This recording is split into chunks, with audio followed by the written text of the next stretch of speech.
Motherhood. 1 minute, you're mom of the year. I love you, Mommy. Then the next, not so much. From bath time to bullying, from potty training to puberty, parenting is full of challenges. But one thing is for certain, you are not alone. Welcome to Modern Mom Probs. I'm your host, author, mother, parenting expert, Tara Clark. Join me while we tackle today's modern mom problems. Welcome back to another episode of Modern Mom Probs. I am your host, Tara Clark. If you like what we're doing over here, be sure to subscribe and leave a review. Today, we're going to be talking about the mom life with my good friend, Linda Fruits. Linda Fruits is not just your average mom. She is, well, I like to call her, she is the average relatable mom with a sense of humor and a big heart. Her goal has always been to make new and even seasoned moms feel better about themselves through the hardest parts of motherhood. She's a writer, a full-time content creator, and now the author of the new book, The Mom Life, The Sweet, the Bitter, and the Bittersweet Fruits of Motherhood. Linda Fruits, welcome to the show. What an introduction. Thank you so much. I'm happy to be here, Tara. I'm so excited that you're here. We've been friends for years. I literally don't even know how long we've been friends. Probably since I started. So I think we're going on like our 5-year anniversary now. Okay, that makes sense. Yeah, 5 years. Oh my gosh. And you know what? You're similar to me in as much as you have a name that people say together in like one breath. Linda Fruits. I'm Tara Clark. I've always been that girl that people say her first and last name, and you are also that same person. I love how you can relate to that. It's like a whole personality thing. Yeah, it is. And that's why when I got married, I actually didn't change my name because I was like, but I'm Tara Clark. I've always been Tara Clark. Yeah, you're like, I can't not be Tara Clark. Like, I cannot be Linda Fruits. Like, it is who I am now. Yeah, it's just who you are. So speaking of who you are, tell everyone who you are and what you do. So I started the Instagram Fruits of Motherhood kind of on a whim. It actually used to be called Mom Gang when I first started so long ago. And I found out that was trademarked. So, I had to come up with something original. And given that my last name truly is Fruits, everyone's like, please, that has to be a stage name. I'm like, nope, it's legit. If I had to pick any last name in the whole world, I'm not so sure I would have landed on Fruits, but now it is part of me. But yeah, so I started this Instagram kind of anonymous at first, and then was saying things that maybe a lot of people weren't saying online at the time. I was struggling as a mom and I was putting it out there. And not that I hate my kids, right? Like we all have to give this like disclaimer, that motherhood was challenging, and that's two different things. But yeah, so that's me. It's you in a nutshell. Help, I'm stuck in this nutshell. Get me out. Literally called motherhood. So speaking of motherhood, you just wrote a gorgeous new book. I'm holding it up here. It's called The Mom Life. Congratulations. It's amazing. So it's much. Beautiful. Thank Did you illustrate it in addition to writing it? So not only did I illustrate it and write it, I also did the page layout as well. Wow. Like I literally touched the whole thing. And then I also just recorded the audiobook. And it's kind of funny. Originally, I didn't want to do the cover for my book. It felt so intimidating. And I just kept, they were sending me like concepts and stuff. I'm like, damn it, I just have to do it myself. I mean, I have a graphic design degree, but I was just a little intimidated by it. And so, yes, I ended up literally every piece of that book is every piece of me. It is like your heart. It's like all the little pieces of your heart put out there on the pages. And it's true because I've read it. I read it cover to cover. And like I said, it's incredible. What inspired you to write it? Why did you think like, I need to put this out there to the world? Well, since my Instagram blew up organically just because I was saying things that maybe people were too afraid to say, and especially publicly on social media, it felt like more people needed like an in-depth reasoning as to, like my individual tweets, like they're a sentence, maybe two. And that's not enough to really cure the ache that can come with motherhood, especially when you're a new mom. And so I wrote the book that I needed as a new mom, and that I wrote the book that I wanted other moms to have as new moms so they didn't have to struggle the way I struggled.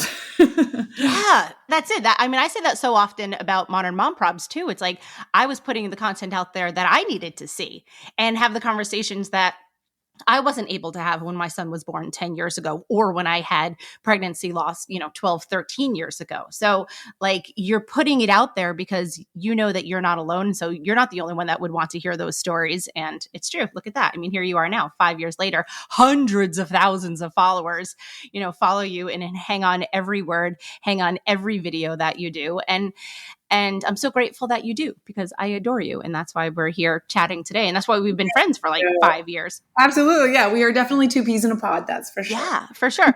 And it's interesting that you say about the tweets, because it's one sentence, two sentences about motherhood. And that's how I feel about social media, especially lately in general, right? Like, we're doing 7-second videos about motherhood. Yeah. Which, yes, they can be thought provoking, but it's not as deep as having a 40-minute conversation on a podcast, right? That we're going to sit here and like really talk about, like you said, the sweet, the bitter, the bittersweet parts of motherhood. And you had a podcast as well, right? Yeah. Yep. And you've had incredible guests on your podcast. Thank you. Yeah. I need to actually start it back up. It's something that's on the list for this year. Well, first worry about the book and all of that kind of stuff, and then you could worry about the podcast again. Yeah. But I think you're right? I mean, I'm sure you found as a podcaster, like, you have to have those conversations together versus, like I said, a one tweet or a 7-second reel or TikTok or something like that. I think that's good to get like this conversation started, but it just needs to go deeper. Yeah. And like, so a lot of moms, they would comment or message me like, how do you do it? How do you find yourself? How did you regain your life back? Just like all of these questions. And yes, I can't answer that in a message, right? It's not just a 2-sentence, 3-sentence, 4-sentence answer. And so that's why the book, that's why I think it's like 26 chapters, which I should know that number, but 26 chapters on it. And it truly is like my deepest feelings on the topic. 26 chapters. Yeah, That's a lot. No, I just looked. It is. It's 26 chapters. Okay. I'm all about like real facts here. On Modern Mom Probs, we have hard-hitting news and real facts. It is 26 chapters. Checking it real time. Got to get my stat people on that. No, I'm just kidding. And it's 235 pages. Like, that's a legit book. And you shared your legit thoughts on all of it. And in one part I really enjoyed, you talk about how motherhood taught you to stop people pleasing. Yeah. Oh yeah. I got goosebumps. That's like the biggest deal for me. How? Teach us your magical ways. Yeah. So before children, I guess I was a people pleaser and I didn't really realize it. But once I had kids, I realized how often I had to put myself and my, let's say, newborn or, children before other people. And more importantly, me putting myself before other people. So I would get invited to dinners or parties or something during nap time. And for me and my postpartum anxiety that I had with my first, I had to say no. Because I was alone a lot. I raised my first child basically alone. My ex at the time, he was working, and so for me, nap time and schedules were what made me most comfortable. And it wasn't, I wanted to be there and I knew that people wanted me to be there, but I still had to say no because it was up to me to decide what I needed for that day. And I always respect people who are like, sorry, I can't go. It's nap time. I'm like, good for you. Yes. Good for you. I agree. I wish I was better about that because I found, especially when my son was younger, like to be more of a people pleaser and be like, yeah, that really screws up our sleep schedule, but all right, I'll see you at 2:00. Yeah. I just didn't know any different. Like if it took him, I would go out to lunch, be home like 15 minutes late, and it would take him longer to fall asleep. And I'd be like, blaming myself and all this stuff. But that was the anxiety. But the people pleasing was like, okay, I know that that's not going to work for me, which means it's not going to work for my child, which means we have to say no. Yeah. No, it is so good. My husband's better about that than I am. He is not a people pleaser at all. So he rubs off on me in that That's way. And so wonderful. I'm getting better. It's taking a long time, but Yeah. I'm definitely getting better. I feel like, especially when it's hard when your child is first born with your family, right? With like in-laws or your parents or that kind of stuff. Because like you're trying to be willing to please and so that everyone can see the baby and that you're going to try to make it to Christmas dinner and all of that kind of stuff. But like sometimes you just have to say no. Sometimes it just doesn't make sense. Yeah. And actually, my ex, he is the opposite. He is the one who's always saying yes. And then I had to turn to him and be like, that's not going to work for us. It's not going to work for me. These are the reasons why. Mm-hmm. Give him my full dissertation on why we cannot go to dinner that Friday night, and it evolved and spilled over into other aspects of my life. Like I don't want to go out, let's say one night and stay up all night because I know I got to wake up early. And, it's just, yeah, no is really powerful. It really is. That, like, if we could teach all of the moms out there one key takeaway, it would be the power of no. Yeah. And also, like, after my second child, because I made that mistake with having everyone over, me barely sleeping, me trying to look put together when people would come over to see the baby. And my second child, I didn't learn no yet because there's nobody visits after like 3 months anyways. It's just like It's those true. first- It was just the first 2 weeks and then that's it. Nobody cares. Yeah. And it's like the worst 2 weeks for people to come visit. I'm like bleeding and farting. Mm-hmm. And it's just like, please don't come. But so with the second child, I even said, I don't want no visitors in the hospital. I don't want anyone coming over afterwards. I want to sleep the whole time. Mm-hmm. Yeah.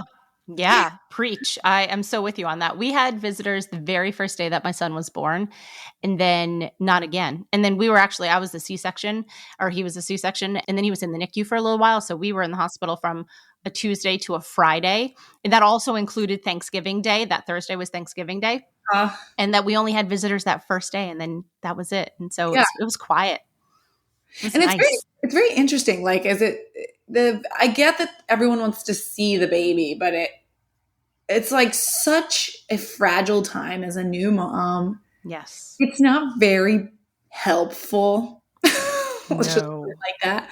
No. Like if you're going to come over and visit someone who has a new baby, let it be in their home. You better be bringing food. Mm-hmm. You better be bringing wine. I don't know. You know what I mean? Mm-hmm. Like, this is a hard time. And like, that's really the community that I feel like we miss out on today is like that help. We need help. And we're going to say no, especially if we're a new parent, which is, saying no to help is like a different version of the no that you don't want to do anymore. Mm-hmm. Yeah. But yeah, it's a lot. It is. And especially when it's your first, you don't know what you don't know, right? And so you almost like don't even know to ask for help because it's all so new. At least that was the case for me. Yeah. Like I said, my son was born the week of Thanksgiving, and 4 weeks later we hosted Christmas. And I'll never forget that day because it is seared into my brain. And I didn't want to. And we did. And we lived in New York City at the time. So we're in this like little apartment and we had people over and they all brought food. So I shouldn't say I didn't cook, but I still had to entertain and clean the house and then clean the house afterwards. And I remember after everyone left, my one husband's friend Andrew was there, and I was like, guys, I can't. I just can't. I like had a total fit. I was like, I cannot do this. I am 4 weeks postpartum, and I had a C-section, and there are people in my house, and I'm getting used to the baby, and that was like one of the single hardest days that I think we had. And you know why? It's because I didn't have the confidence or feel empowered enough to say, no, I don't think it's a great idea to host Christmas 4 weeks later. And so that was a real teachable moment for me, as to say, like, you have to stand up for yourself and you have to stand up and advocate for your own little individual family. Yeah, absolutely. And I was just thinking as you say that, like when people get really hurt in like the hospital or whatever, for the most part, you don't have like 20 people showing up, they sign your cast after you get home, Mm-hmm. And childbirth is no vacation. No, it's not. And you're right. Everyone's there like coming to hang out and stuff. And you're like, okay, I'm good. I mean, I guess it depends on your family dynamic, but for us and our family, we're like, nah, we're good. Yeah, I remember in the hospital with my first, I had like 5 people in my room. I could not get the baby to latch on my boob. And so I'm like walking around in my diaper, in my robe, trying to get the baby. My boob is out. It's just like the opposite of like an intimate moment. And I was nervous, because I had all these people watching me. And at the time I felt like I was failing, Mm-hmm. the more you know. Yeah. The failure that kind of goes with breastfeeding, especially in the very beginning, was so high. I don't think that I've ever felt more like a failure that first day when I was trying to do it and it just simply wasn't working. And the lactation specialist, actually, that wasn't even the lactation specialist, it was just a regular nurse. She like grabbed my boob and she squeezed it so hard and she like shoved it in the baby's mouth. And I was like, this really hurts. It hurts because like she was squeezing it so hard. And I was like, this is it. This is it. This is how it's supposed I want to to be. do this. It was so hard. And then it got easier over time. And then eventually, I always tell my breastfeeding story because it's like, that was how it started, right? And like, I feel like I couldn't do it. And then I got home and I had postpartum anxiety.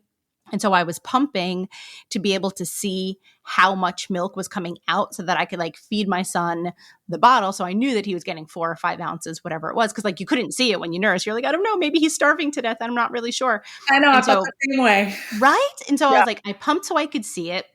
And I nursed him. And then when he was 3 months old, we actually went down to Miami and it's, so hard traveling with babies sometimes. Oh, yeah. And so then we introduced formula. And so we were like nursing and pumping and feeding formula. And then we did that for, a long time.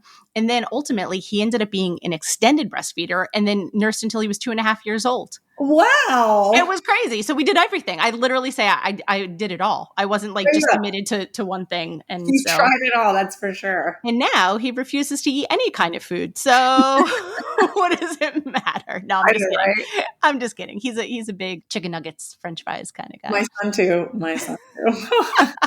So you try to do all the right things and ultimately they're going to end up going one way or the other. The other food that he does eat, he is a selective eater. So I shouldn't like totally like rag on him, but he loves grilled chicken and broccoli. So he's either eating chicken nuggets and French fries or grilled chicken and broccoli. Those are like his 2 things. Yeah. We're just on the kids menu at every restaurant.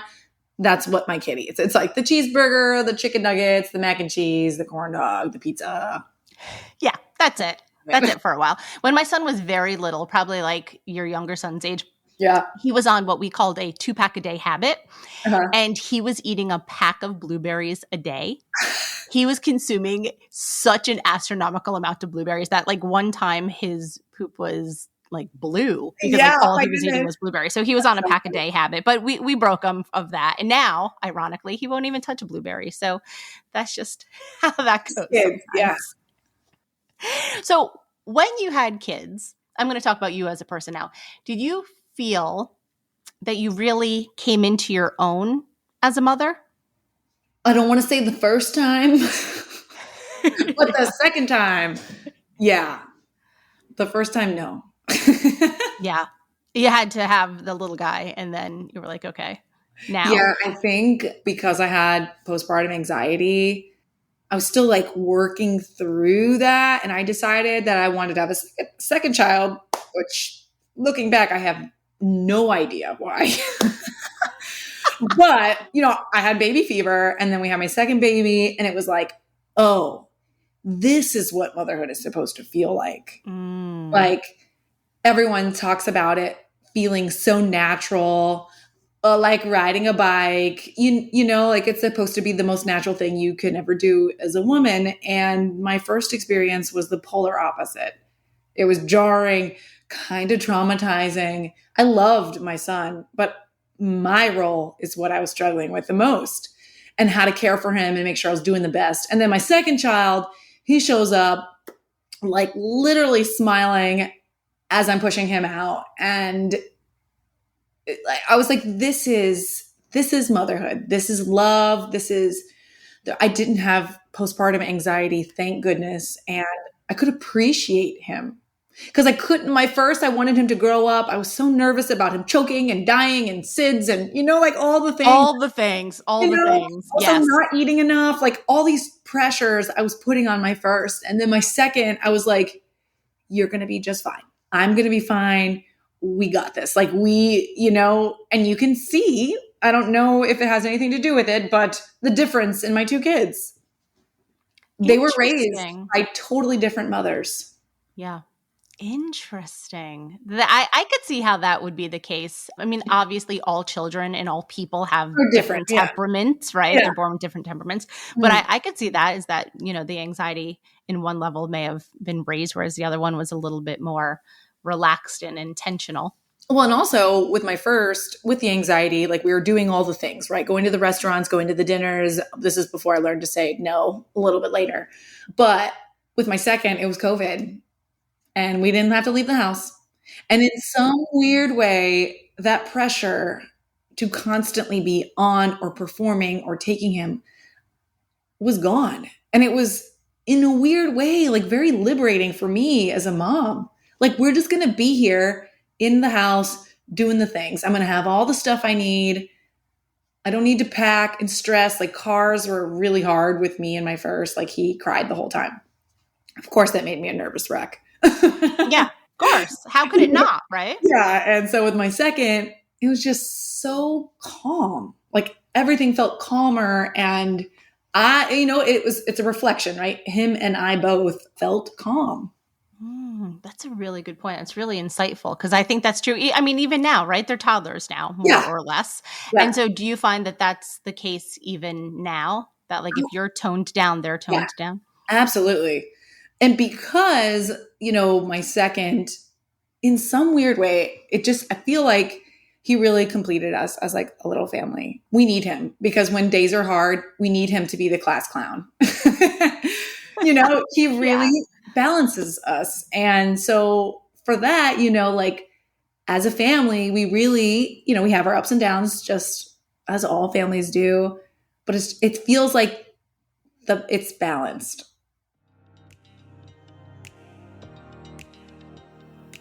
I've been trying to work on mindfulness with my son by introducing him to meditation techniques. And in doing this, I realized, Tara, you could really benefit from meditation too.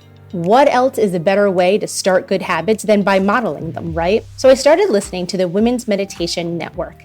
It has all different types of podcasts, from anxiety meditation to sleep to morning meditation.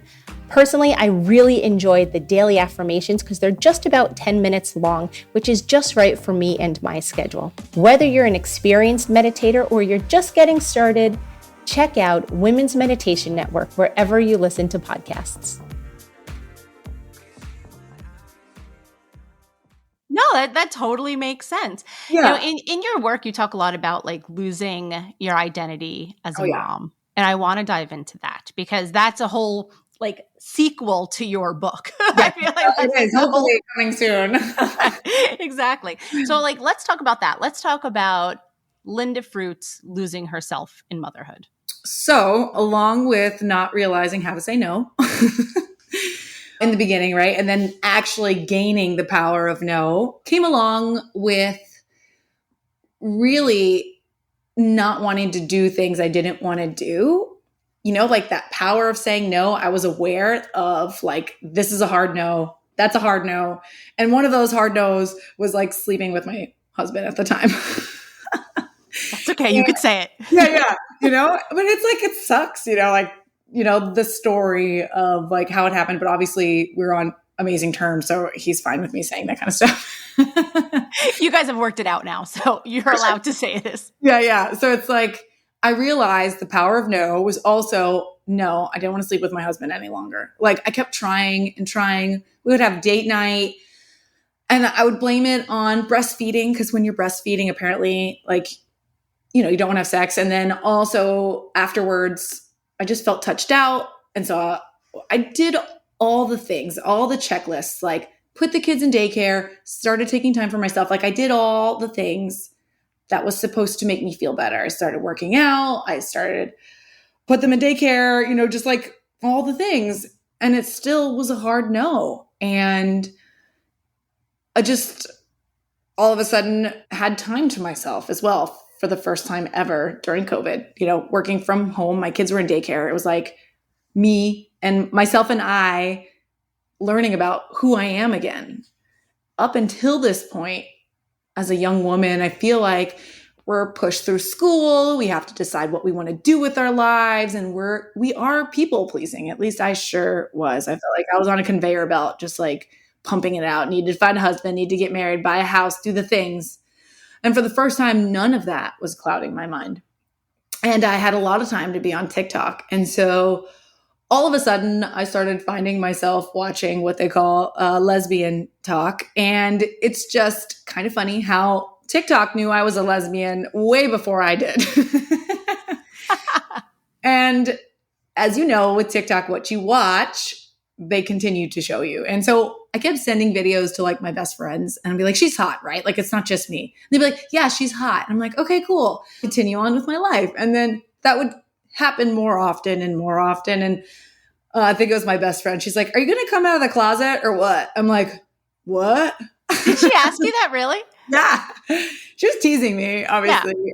But we have been friends for before my brain even turned on, like forever. And so I remember thinking, oh shit, I probably need to talk to my husband about this.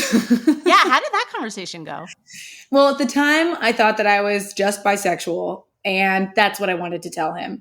I just wanted to like get it out in the open so we can just it be known. I can send him these funny videos. And again, we were not having sex. So I thought that maybe this is what I needed to be in touch with who I was. And at the time, like I identified as what they call like a demisexual, which means that it takes you like a really long time to sleep with somebody. So Christopher was my best friend for like 3 months. We were hanging out every single day. My best friend was getting jealous because I kept calling him my best friend. I was like, well, I guess maybe I should date him because like we're friends, we're great friends. And they say that makes the best relationship. So here we are. And, I told him that I didn't want anything to change. I just think I'm bisexual. And that conversation ended up being so emotional. I started crying and I was having a lot of anxiety like leading up to this point. And I started seeing a therapist. And I still felt anxious. Like I felt relief and I felt good about that. And he was like, do you want to have a girlfriend? I'm like, no, I just wanted to tell you, it was baby steps.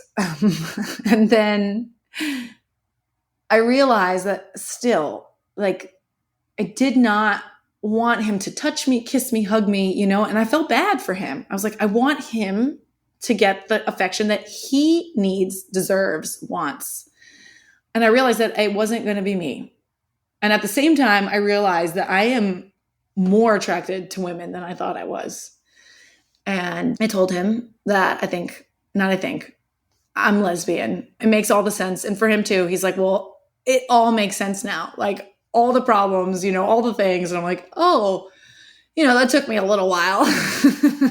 It was the process, I'm sure, to have that conversation with him. Yeah. And too, like growing up just in the South, it's Florida, but it's like a different kind of South. I didn't have a lot of representation. And it was also kind of spoken about like lesbians were like a bad thing, And so again, people pleasing probably just didn't want to like stray from this, and I would break up with people like left and right. Like the connection was never there. And I remember turning to Christopher and I was like, I really want to know if I can truly have a connection with a woman that I feel like I've been missing like my whole life now.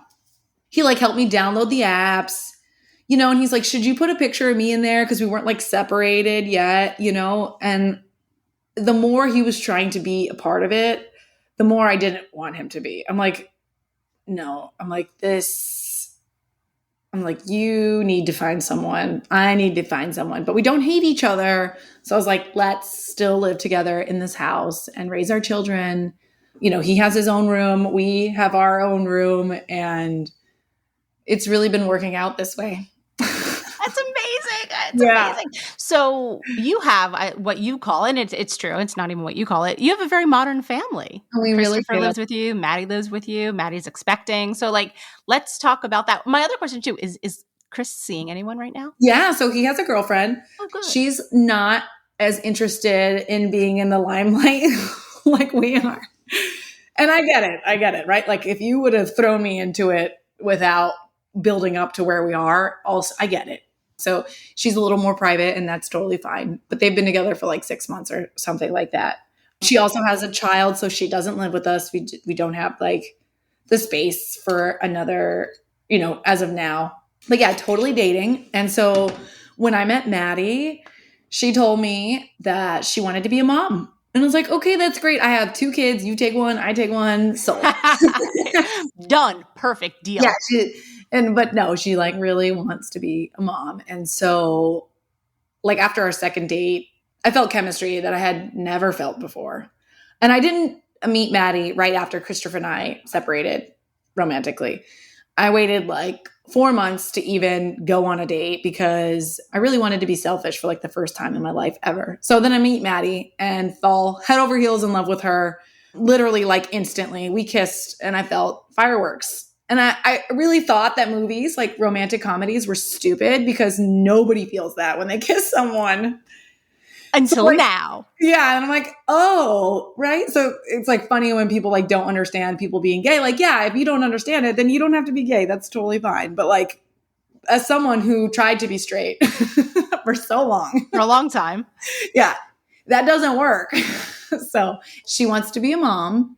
And I thought she was like actively searching for donors and stuff online. It's really intimidating to pick sperm on the internet. That makes sense. Yes. And so I thought, how crazy would it be if Christopher was the donor, right? Like in a perfect world, like, we don't break up, we fall in love, we want to be in each other's lives forever. And our kids are related. We raise the kids together, and if at some point Christopher does move out, like we'll still swap kids at the same weekends, just like kind of makes the most sense. And Christopher really wants a daughter. So do you know the sex of the baby? No. I didn't think so. I was going to say, I thought you guys were keeping it a secret. Yeah, no, we don't know either. We're just waiting until the baby comes out. But yeah, so Christopher, we asked him like 6 months later, really waited to see if this was going to work out. And he said yes. How was that conversation? How did that go? So you like sit him down and you're like, hey, Chris, we got an idea.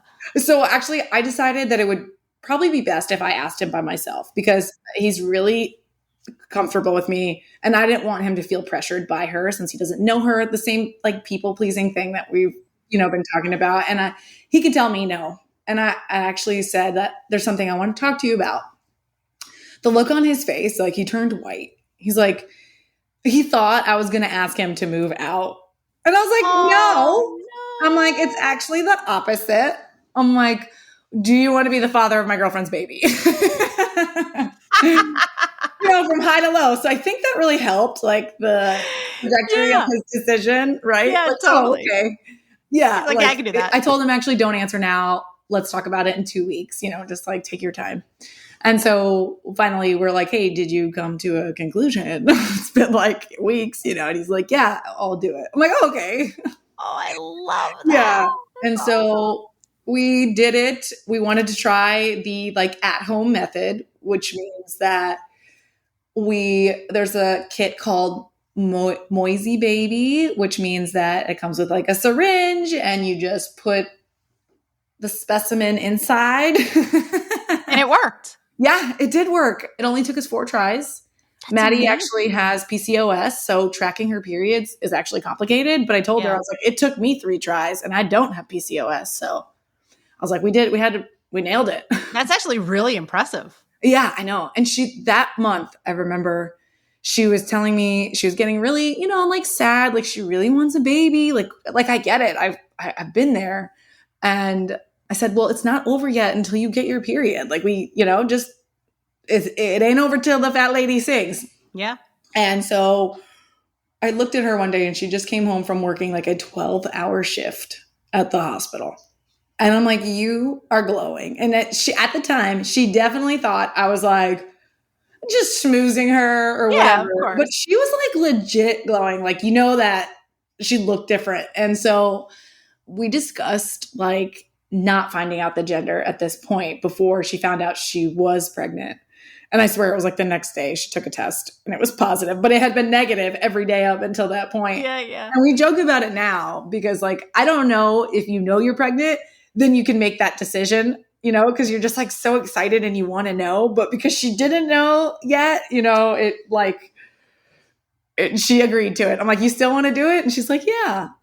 Oh, so cute. And you guys just threw a really cool party. Yeah, I did a baby shower for her, spent like 6 hours decorating, creating stuff. And she just found out that I actually didn't have a baby shower. She's like, what do you mean you didn't have one? I'm like, what do you mean you didn't have I just one? like, with my first, I was so nervous about I had a miscarriage before Elliot that I was going to miscarry. And I didn't want to celebrate something that didn't happen yet, right? Like I was just, yeah, sure.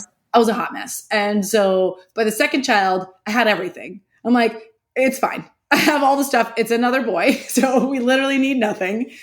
But it kind of makes it even more special. Like I really loved doing that for her.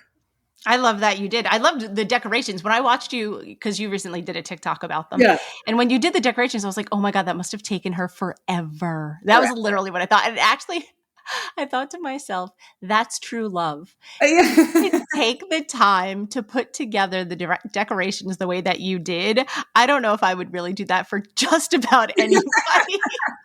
Yeah, I just really wanted her to feel special, and her love languages is definitely like acts of service. So that definitely spoke to her. I mean, that was true love. When She's due May 21st. Oh, we're almost there. Yeah, it's funny. My book is March 21st, and then she's May 21st. So I have to like M and 21st get my letters straight. It's special. Maybe the baby could have an M name. Yeah. Like she does. Yeah, we're trying to go with really unisex names. We have like a couple on our list that we really love for boys and girls. So we'll just see. She wants to see the baby and then make the decision. Yeah, that makes sense. I totally get it. Keep it a secret until then. So now you have the insight on helping a postpartum mom. So like what advice would you give Maddie in May once she has the baby? Even before. Before, yeah. Pregnancy support has been a big deal. I could imagine.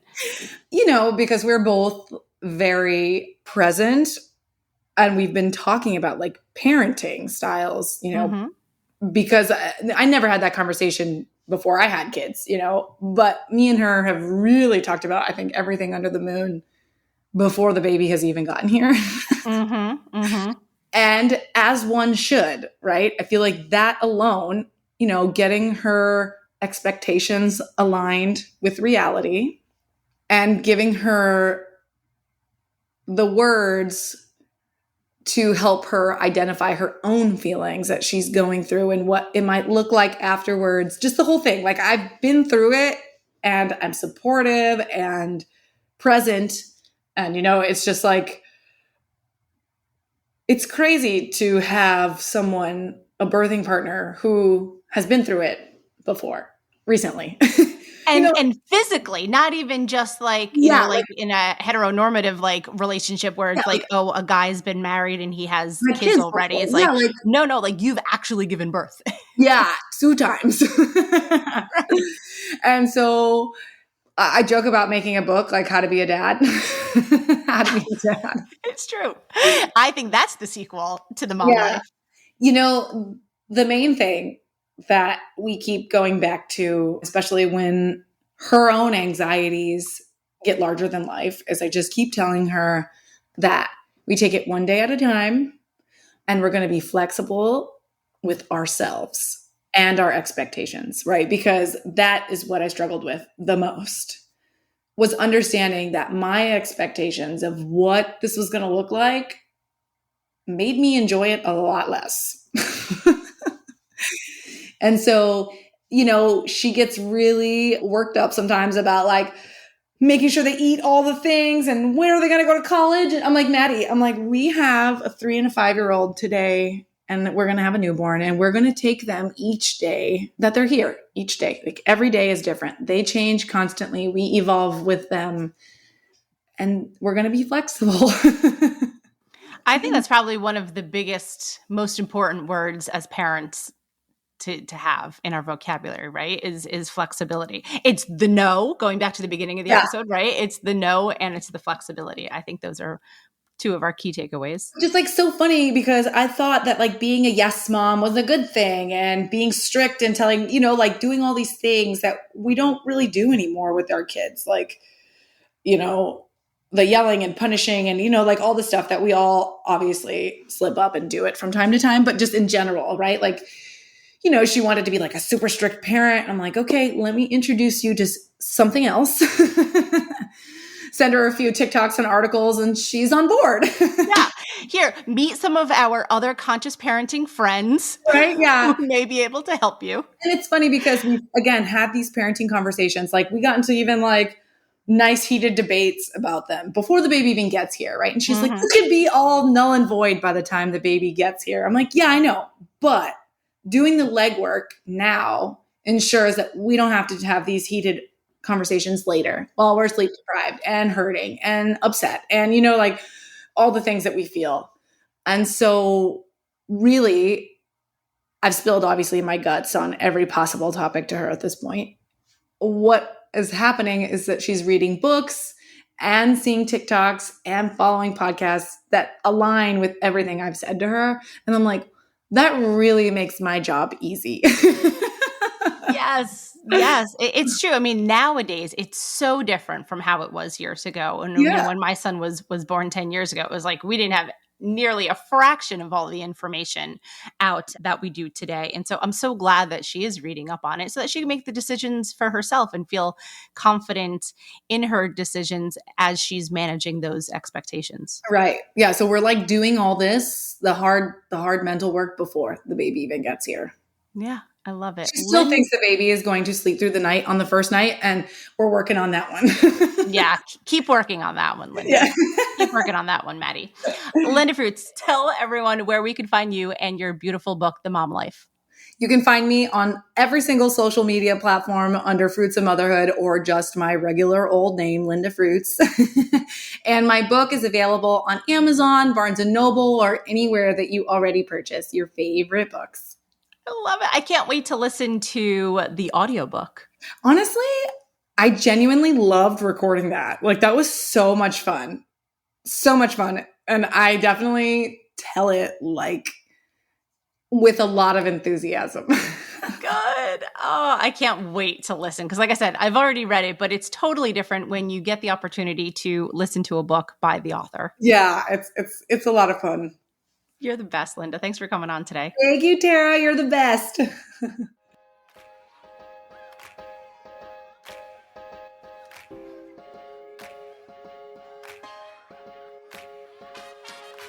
Thanks for listening to today's episode of Modern Mom Probs.